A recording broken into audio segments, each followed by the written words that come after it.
year, the people came to Joseph in the second year of the famine, and Dad? they said, Joseph, we are Can I starving. hear you? Caller 413, can you hold for I've just been a looking minute? for you my whole life. What we got here? Okay, go ahead, Arizona. Anyway, in the second year, the people came to Joseph, and they said, Joseph, we're starving. And he said, no problem. You got any money? And they said, no, we've already given you all our money. Okay, so he said, well, what have you got for food? And they said, well, we've got all of our personal belongings. Okay, check out all the scrap metal yards and all of the second-hand shops in this country. Okay, so they gave Joseph all of their personal possessions for grain, for food. Okay, that lasted them through the second year. Come the third year, the people came to Joseph and they said, Joseph, we're starving again, Joseph. And he said, well, okay, you don't have any money, you don't have any personal possessions, the Pharaoh's already got that. What else do you have? And they said, well, all we've got is our land. Because they'd already given away their cows, their horses, and all the other stuff they had to Joseph. And so he took their land. And when it was over, Joseph had every single thing that they owned, or actually the Pharaoh did.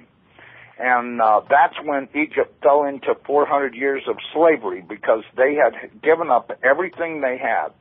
Now, if you take and parallel this with what you're witnessing with the New World Order and the banks and the secret societies and everything, and the American dream, it is slowly being siphoned off through increased gasoline prices, food prices, vehicle prices, taxes, especially licenses, permits, and all this other crap. They're slowly, systematically stripping the American people and the people of the world of all their money. They're creating famines, and that way people will trade everything they've got in the midst of a famine to have food. If you look carefully, you see this coming down the road towards you. Most Americans have never read the Bible. They don't have a clue what it says. But they were warned 3,800 years ago that this was going to come upon them, and now it's coming upon them. Now, let me tell you what the point of all this is. Have anybody there ever heard of the Lakota chief, Al Fast Thunder? No, I haven't. Okay, I suggest you guys find his videos on the Internet and watch them. He will tell you exactly what the point is. What I'm telling you about is a gal by the name of Alfred at Desk at WordPress.com. Alfred at Desk has got all this figured out, and I've seen it coming, but he put it together for me so that I could tell you about it. He's a good man.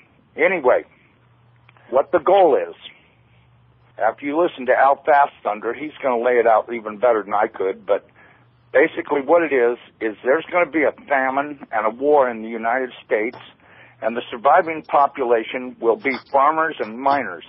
These people fully intend on open pit mining the entire United States, and they can't do it when you're around to complain about having the mountains leveled down flat while they're digging for gold and silver and stuff.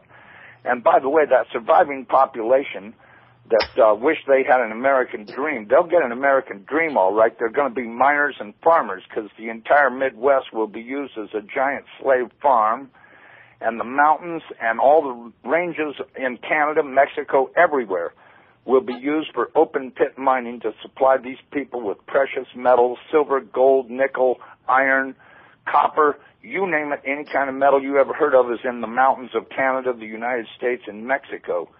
And the only way to enable them to do this is to eliminate the population. So you see, the American dream is in more serious jeopardy than anybody can possibly realize, because there's a systematic gutting and stripping of the American people, the Canadian people, the Mexican people, the European people. You know, when I heard this deal about Gaddafi over there, Gaddafi loved his people. He made a big mistake, though, see. He was building the most modern steel factory in the world for his people. He was putting in underground water lines so that they would have farms and plenty of fresh water. He was setting his country up into where it would be a paradise when the oil ran out. He was anything that he wasn't spending on infrastructure, he was buying gold and putting it in the national treasury, Fort Knox to you guys.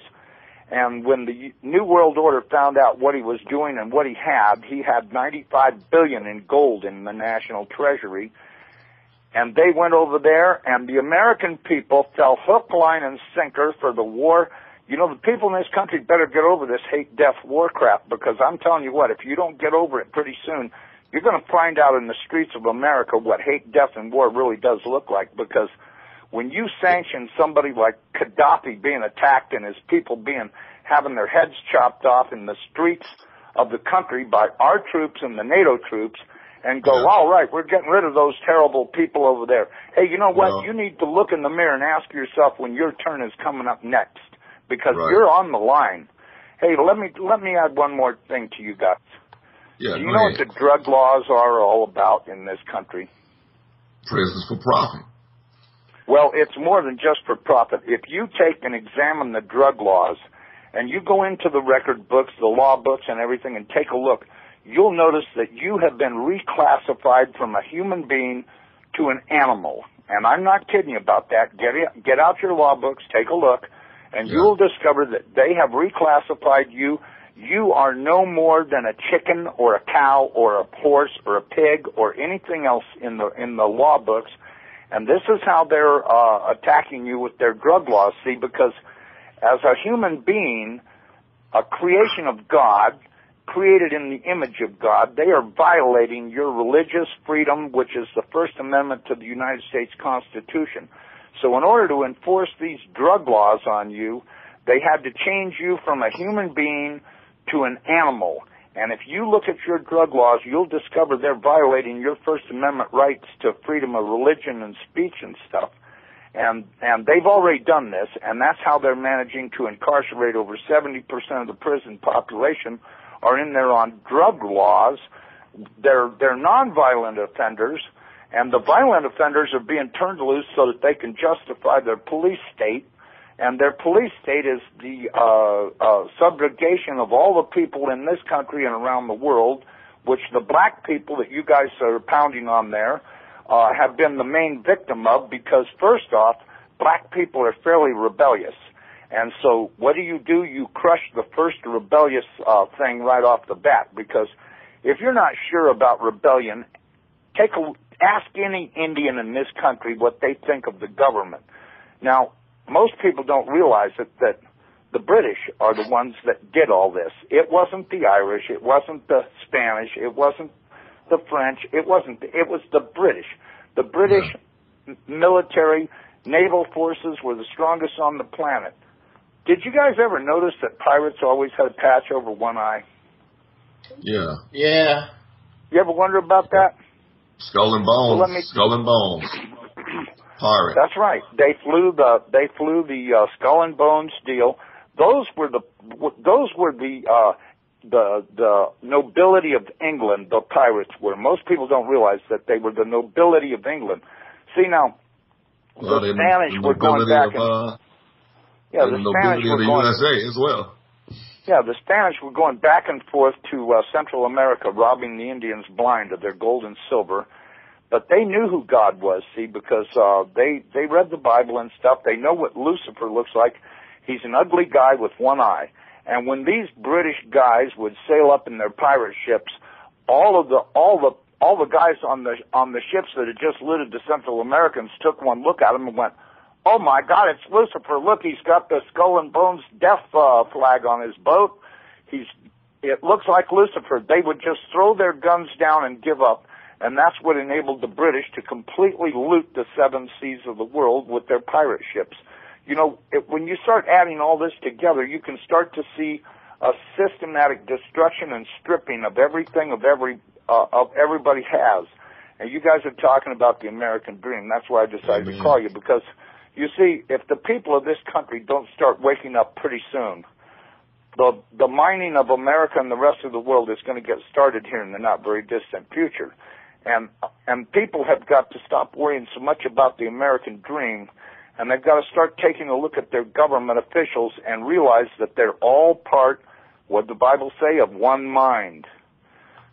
All right. They have one mind, one body, one soul. That's right. They have got together in a big group, the judges, the police, the governors, the mayors, the president, all of them. They're all together because they've all been promised a piece of the pie. Well, These New World Order scumbags know they're not going to share anything with these guys. They're giving them a little bite of what they might get if they had the whole pie. See, these guys are playing for the whole bag of marbles, you understand?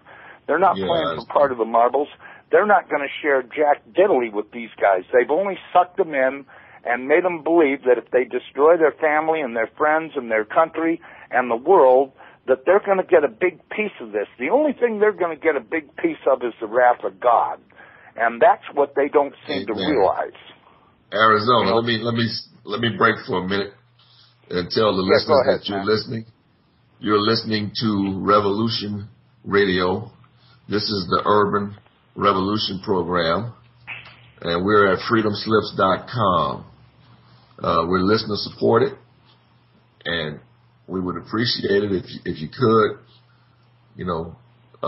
contribute a couple of dollars to the station in order to keep us on the air and to keep pumping the information to you. And with that, I'll say anything else you want to add, Arizona?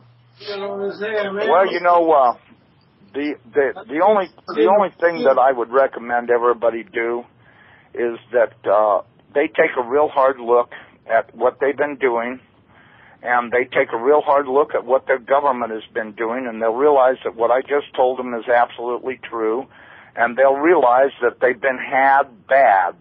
And I can tell you, once you look in the mirror and you realize that you've been had bad, now you need to make a decision. Are you going to protect your family or not? Because if you don't protect your family, you can kiss yourself, your family goodbye, you can kiss the American dream goodbye, you can kiss the entire world goodbye, because you have just thrown everything and everybody down the trash can.